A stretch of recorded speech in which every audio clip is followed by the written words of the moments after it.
দাঁতের যত্নে প্রতিদিন দুবার ব্রাশ করা দরকার এমন বিজ্ঞাপন টেলিভিশন থেকে সোশ্যাল মিডিয়া সবখানেই মিলবে, কিন্তু যেই পেস্ট দিয়ে দাঁত মাজবেন সেই পেস্টে মিলছে ক্ষতিকর মাইক্রোপ্লাস্টিক। শুধু তাই নয়, দেশের বাজারে থাকা বিভিন্ন ব্র্যান্ডের 34টি টুথপেস্টের 26টিতেই মিলেছে এই ক্ষতিকর পদার্থ।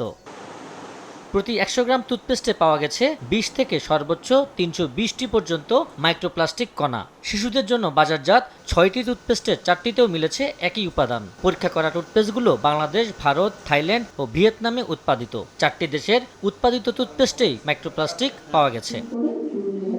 রোববার সকালে রাজধানীর লালমাটিয়ায় গবেষণা প্রতিবেদনটি প্রকাশ করে এসডো। সবচেয়ে বেশি টুথপেস্ট মাইক্রোপ্লাস্টিক পাওয়া গিয়েছে Mediplus, fluoride gel, Closeup red hot এবং ক্লোজা মেন্থল ফ্রেশ। বাচ্চাদের টুথপেস্ট হিসাবে Odomos ultrashield formula strawberry flavour toothpaste, যেটা থাইল্যান্ডে ম্যানুফ্যাকচার, সেখানেও আমরা উল্লেখযোগ্য পরিমাণ মাইক্রোপ্লাস্টিক পেয়েছি। AKS অর্জন করলো গিনেস ওয়ার্ল্ড রেকর্ডস।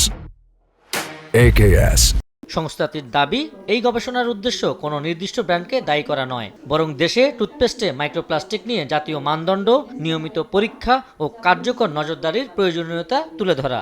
বিকল্প প্রশ্ন আসে না, এটা ব্যবহার করা যাবে না। এটা বিষয়টা হলো যে এটাকে ব্যবহার নিষিদ্ধ করতে হবে। বাংলাদেশে যদি আইন থাকে যে টুথপেস্টে মাইক্রোপ্লাস্টিক থাকতে পারবে না, তাহলে ইম্পোর্টও কিন্তু ওইটার আওতায় পড়বে। অর্থাৎ আপনি মাইক্রোপ্লাস্টিক যুক্ত টুথপেস্ট আমদানি করতে পারবেন না, এটা অটোমেটিক্যালি আইনের বাধ্যবাধকতা করে দেবে।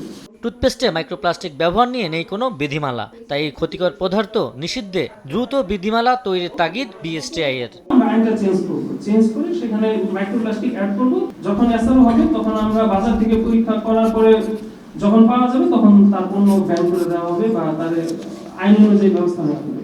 একই সঙ্গে পণ্যের লেবেলে উপাদানের স্বচ্ছ তথ্য প্রকাশ এবং জনসচেতনতা বাড়ানোর সুপারিশ করেছে সংস্থাটি।